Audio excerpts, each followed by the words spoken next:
कनपुरिया love story का नवा भाग।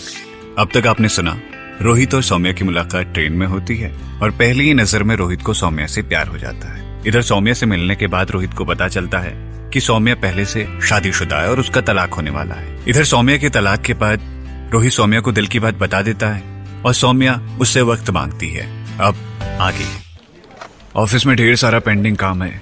कैसे जाऊंगी आज रोहित से मिलने? वो बेचारा मुझसे मिलने इंदौर से भोपाल आया। इतना सब कुछ किया मेरे लिए और मैं क्या कर रही हूँ उसके लिए। ऑफिस में काम करते करते सौम्या रोहित के बारे में सोच रही थी। तभी रोहित का फोन बज गया। समझ नहीं आ रहा था क्या कहे। शाम के 4 बज चुके थे। हेलो रोहित, सॉरी यार, पिछले कुछ दिनों से बहुत काम पेंडिंग है और मंथ एंड है तो ब्रांच का बहुत सारा काम। रोहित बीच में ही टोकते हुए बोला। अरे यार सौम्या, तुम रुकोगी भी या नहीं? हम तो ये पूछने के लिए फोन कर रहे थे कि रात को डिनर हमारे साथ ही करना। आज हम अपने हाथों से आपको कुछ जबरदस्त बनाकर खिलाएंगे। सौम्या, रोहित तुम्हें बुरा नहीं लग रहा मैं जल्दी निकल के मिलने नहीं आई? थोड़ी उदास आवाज में सौम्या ने पूछा। रोहित, अम्मा यार, तुम ना बस फटाफट काम निपटाओ और आओ इधर, हम खुद से तुम्हारे लिए कुछ खाना बना रहे। रोहित ने बड़े अच्छे और सहज अंदाज में कहा। सौम्या, थैंक्स रोहित, बहुत अच्छे हो यार तुम। रोहित, हाँ तो अच्छे तो बेटा हम हैं, तभी तो तुमसे प्यार हो गया। सौम्या बीच में ही टोकते हुए, तुमने आज मुझे तुम बुलाया? ऐसा लग रहा है एक पल में मैं कितने करीब महसूस कर रही हूँ तुम्हारे। थैंक्स एक बार फिर। रोहित, अभी थैंक्स वैंक्स ना साइड में धर के जल्दी काम निपटाओ और साथ में डिनर करते हैं। कल सुबह हमें निकलना है वापस। सौम्या, हाँ बस रोहित बाबू, हम फटाफट काम निपटवा के और झट से आते हैं। सौम्या ने रोहित का लहजा एकदम हूबहू कॉपी किया और दोनों खूब हंसे। फोन रख के सौम्या जल्दी जल्दी काम खत्म करने में जुट गई और एक नजर घड़ी पर रही तो एक नजर फाइल्स पर। मन काम में लग ही नहीं रहा था, फिर भी खत्म करने के लिए जल्दी जल्दी सब किए जा रही थी। इधर रोहित बाबू बड़े प्यार से खाना बनाने में बिजी थे।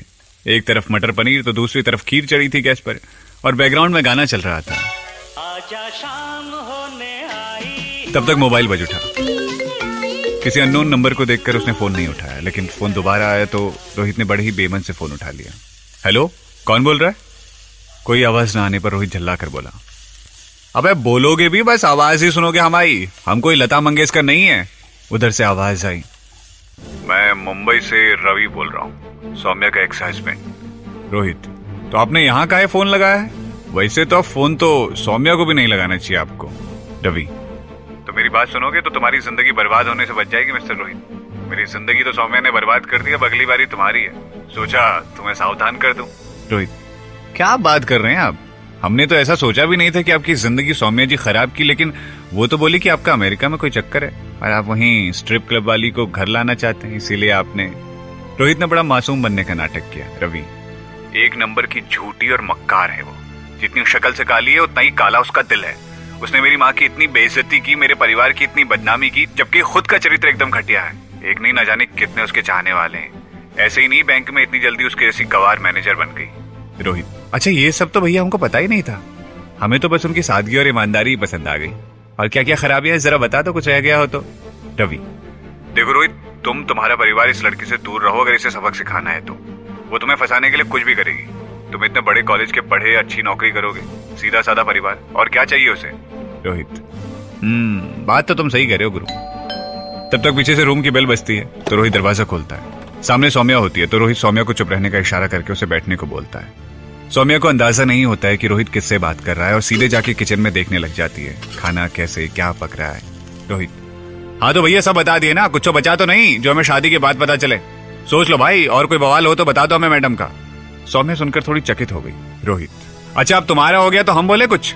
कान खोलकर हमारी बात सुन लो बेटा एकदम ध्यान से। अब तुम्हारी हो गई है तलाक सौम्या से और तुम्हारे घर वालों के कुकर्मों की लीगल फाइल हम देख चुके हैं, समझे? सौम्या हमें कल सब दिखा चुकी है और बता भी चुकी है। रवि, झूठी है वो लड़की, उसकी किसी भी बात पर विश्वास मत करना। रोहित, साले जब तुम्हारे चचा वकील होके तुम्हें मुकदमा ना जितवा पाए तो तुम ऐसे सौम्या की बेइज्जती करोगे? एक बात बताए तुमको, सौम्या हमारे पीछे नहीं पड़ी, हम और हमारे घर वाले इनके पीछे पड़े। और हाँ तुम्हारा धन्यवाद, तुम ऐसे कुकर्मी ना होते तो हमें हमारी सौम्या जी ना मिलती। रवि, पछताओगे तुम एक दिन उस लड़की के साथ शादी करके, जैसे मैं पछता रहा हूँ। रोहित एकदम गुस्से से, एक बात और सुन लो बे, हमें सौम्या पर खुद से ज्यादा भरोसा है, शायद जो तुम कभी कर भी नहीं पाए। तुम तो सिर्फ उनका रंग ही देखते रहे, उनकी सुंदरता और सोने से पवित्र मन कभी देखा ही नहीं। और अब जब केस हार गए तो अपनी हार का बदला ऐसे निकाल रहे हो।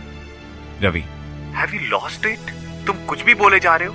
उस 2 टके की लड़की के लिए धोखेबाज है वो, और कुछ नहीं तुम्हें तब पता चलेगा जब तुम सबको धोखा देगी। सौम्या सामने सोफे पर नम आंखें लेकर सर झुकाए सब सुन रही थी, बेहद दर्द और तकलीफ में दिख रही थी। रोहित, तुमने आज के बाद सौम्या के बारे में कोई भी अल्फाज निकाला ना तो तुम्हें ना मुंबई तो क्या तुम्हें अमेरिका तक पेलने आएंगे हम। उधर से फोन कट चुका था। रोहित ने गुस्से में फोन सोफे के दूसरे कोने पर फेंक दिया और सौम्या के सामने जमीन पर घुटनों के बल जाकर बैठ गया। समझ नहीं आ रहा था उसे कि सौम्या को कैसे शांत कराए।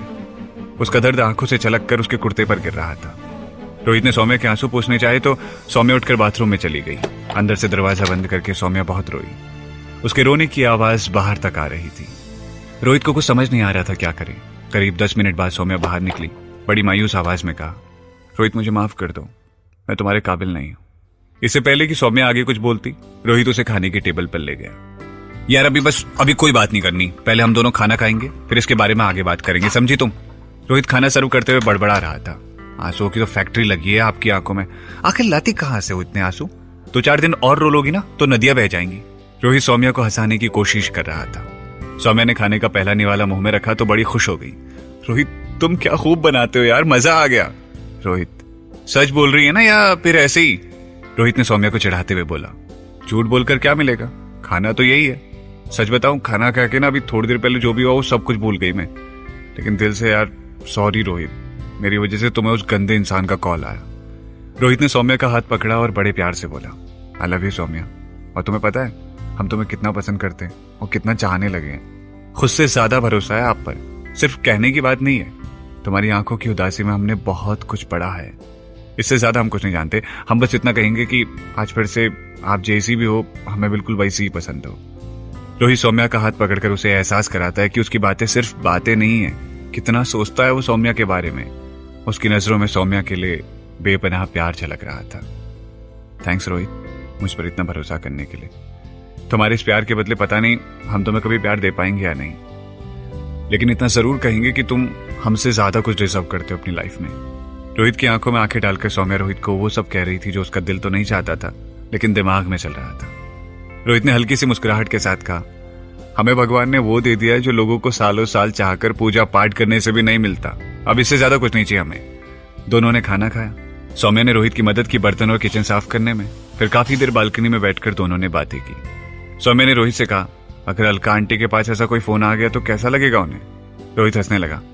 तो मैं एक बात बताऊं सौम्या, एक सीक्रेट है जो हमने आपसे छुपाया है। सौम्या थोड़ा एक्साइटेड होते हुए, कैसा सीक्रेट रोहित, जल्दी बताओ हमें। मेरी मम्मी हमारे रिश्ते के लिए इतनी जल्दी क्यों मान गई? इसकी सबसे बड़ी वजह तुम्हारा ससुराल ही है। रोहित ने बड़ी घुमाकर बात कही। अरे तुम सीधे सीधे बताओ ना, मेरे ससुराल और आंटी के रिश्ते के लिए मानना ये क्या कनेक्शन है? सौम्या ने रोहित को बड़ी जिज्ञासा से घूरते हुए पूछा। रवि के चाचा जी मेरे पापा एक दूसरे को जानते हैं। कुछ ऑफिस के लीगल मसलों में पापा का उनसे कई बार मिलना हुआ है उनके मुंबई ऑफिस में। रवि के चाचा ने सब बताया था पापा को आपके तलाक के बारे में। जब मामा ने पापा से बात की तो उन्होंने सब बताया तो पापा को पता चला वो लड़की तुम ही हो। पापा ने मम्मी को भी मना लिया। उन्होंने भी अपनी तसल्ली के लिए रवि के चाचा जी से बात कर ली। फिर उन्हें लग गया कि तुम्हारे साथ कितना गलत हुआ है और फिर समाज की सारी बातें एक तरफ और उनके अंदर की स्त्री ने उन्हें तुम्हें अपनाने या यूं कहूं जो कुछ भी तुम्हारे साथ गलत हुआ है उस सब ने उन्हें तुम्हें अपना बनाने पर मजबूर कर दिया। बाकी तो तुम उन्हें इतना इम्प्रेस कर ही चुकी थी तब तक। रोहित की बातें सुनकर सौम्या बस धीरे धीरे मुस्कुरा रही थी और मन ही मन ईश्वर का शुक्रिया अदा कर रही थी। पता नहीं किन अच्छे कर्मों का फल है कि रोहित और उसका परिवार उसे मिले। कभी कभी जब लगता है कि जिंदगी सिमट रही है और कुछ नजर नहीं आता है तो ऐसे में कोई नया रास्ता, कोई नई मंजिल बाहें पसारे खड़ी हो, इस एहसास की कल्पना मात्र कितना सुंदर है। ऐसे सफर की कल्पना में सौम्या खोई हुई थी। तभी रोहित ने जोर से आवाज लगाई, कहाँ खो गई सौम्या? कहीं नहीं, बस खाना इतना अच्छा खिलाया तो अच्छे ख्याल आ रहे हैं मन में। सौम्या मुस्कुराते हुए बोली। इसका मतलब हम ये माने कि वो जो कहावत है ना, दिल का रास्ता पेट से होकर गुजरता है, एकदम सही है गुरु। रोहित के चेहरे पर अजीब सी खुशी दिख रही थी और सौम्या भी काफी निश्चिंत और खुश दिख रही थी। अभी थोड़ी देर में सौम्या को नींद आने लगी। ऑफिस में दिन भर का इतना काम जो था। रोहित ने सौम्या को वहीं रुकने को बोलना चाहा लेकिन फिर उसे ठीक नहीं लगा। उसने टैक्सी बुलाई और सौम्या को उसके घर छोड़कर आया और पूरे रास्ते सौम्या को हंसाने के लिए अपने कॉलेज के किस्से सुनाता रहा। सौम्या आज वाकई में बहुत खुश थी। रात भर दोनों का फोन पर मैसेजेस में बातों का सिलसिला चलता रहा। कब दोनों की आंख लग गई पता ही नहीं चला। तो ये था इस कहानी का 9वां भाग। तो क्या सौम्या और रोहित आपस में मिल पाए? इसे जानने के लिए आपको सुनना होगा इस कहानी का आखिरी भाग।